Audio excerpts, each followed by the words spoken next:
Here we go. Terrifying article in the Washington Post. How Jeff Sessions wants to bring back the war on drugs. Yeah, first of all, let me just say, I was unaware it left. And I was unaware it left because, in fact, it didn't leave. We still have the war on drugs, and it's thriving. Thriving in the sense that it's still going on, but nothing is getting better. In fact, the same number of people now use drugs as did before the war on drugs, and it may even be more now. So that's just an objective, empirical failure. You know, if the whole idea was we got to limit the number of people or eliminate people doing drugs, that's just not the case. It's the same or worse. Okay, so here's what they say. When the Obama administration launched a sweeping policy to reduce harsh prison sentences for nonviolent drug offenders, rave reviews came from across the political spectrum. Civil rights groups and the Koch brothers praised Obama for his efforts, saying he was making the criminal justice system more humane. But there was one person who watched these developments with some horror. Stephen H. Cook, a former street cop who became a federal prosecutor based in Knoxville, Tennessee, saw nothing wrong with how the system worked. Not the life sentences for drug charges, not the huge growth of the prison population, and he went everywhere, Bill O'Reilly's show on Fox News, congressional hearings, public panels, to spread a different gospel. Quote, the federal criminal justice system simply is not broken. In fact, it's working exactly as designed, Cook said at a criminal justice panel at the Washington Post last year. The Obama administration largely ignored Cook, who was then president of the National Association of Assistant U.S. Attorneys, but he won't be overlooked anymore. Now, why is that? Well, it's because Jeff Sessions just hired this guy. He hired the guy who's now made a career out of going around saying, the criminal justice system is great, the war on drugs is peachy. In fact, we should expand it. We should lock up more people.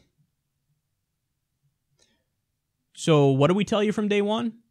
Obviously, the guy who says, good people don't smoke marijuana is a guy who, when you give him power, when you make him the attorney general, he's going to crack down. And they're going to come after people who have legal marijuana, and they're going to double down and triple down on prosecuting the war on drugs and escalating the war on drugs. We knew it was going to be a disaster because Jeff Sessions is a true Kool-Aid drinker. Like, he really believes that, oh, this will protect everybody if we just lock up more of these damn drug users.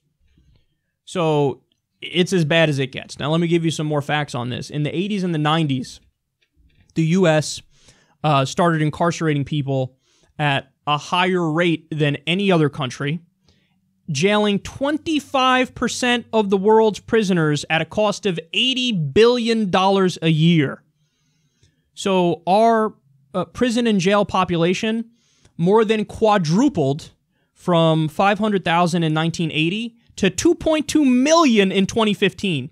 And it's filled mostly with black men with really long prison sentences. 10 or 20 years, sometimes life without parole for a first-time drug offense. So all we did is we said, hey, you know what? Anything drug-related, non-violent drug-related, we're just going to throw the book at you. We have mandatory minimums. So, it was a little non-violent drug offense. Sorry, 20 years, 10 years, whatever it may be. Nuts. 500,000 people in jail to 2.2 million from 1980 to 2015.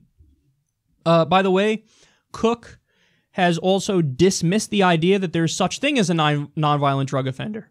He said, quote, drug trafficking is inherently violent. Drug traffickers are dealing in a heavy cash business. They can't resolve disputes in court. They resolve the disputes on the street, and they resolve them through violence. Yes, which is why you should legalize it. He's making our case without even realizing it. Oh my God, these people are so stupid. He's like, when the thing is illegal, they're going to solve all the problems on the streets with guns. Yeah, so maybe if you legalize it, then people solve their disputes in court wearing suits and ties, instead of on the street with automatic weapons. And to the idea, look, he said it. Drug trafficking is inherently violent. Drug traffickers are dealing in a heavy cash business. Okay, drug trafficking is inherently violent. So do you want to lock up the CEO of Budweiser? Give him a lifetime prison sentence? How about the person who is the owner of Jose Cuervo? How about that? People who make whiskey or tequila or vodka or beer or wine or any of it.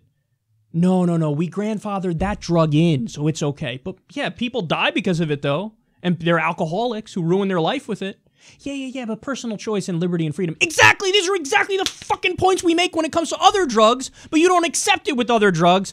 Oh, maybe because the other drugs are more prominently used in black and brown communities. Isn't that adorable? And by the way, don't just take my word for it. Go back and look. One of Nixon's top officials, he admitted it. He said, yeah, that's why we did the war on drugs. We knew that our people who would never vote for us, would never be on our side, white liberals, hippies, and minorities, we wanted to criminalize the substances that they did because then we could throw them in jail and not have to worry about pleasing them as a constituency. That's what they said. It's not what I said. That's what they said. So now we have a guy who's doubling down on that, even when he accidentally makes our case for us. Hey, you know, with these things illegal, it's inherently violent. Yeah, it's violent because it's illegal. When alcohol prohibition was here, and that was illegal, alcohol was illegal, what happened? The mafia became incredibly powerful. Why? Because you made it illegal, so you gave them a monopoly.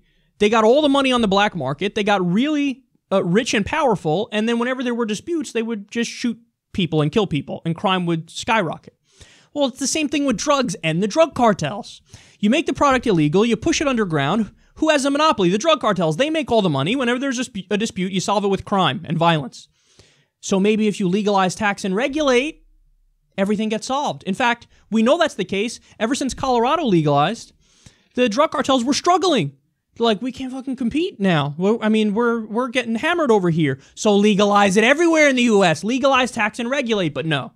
Got to keep locking up poor black and brown people and hippies.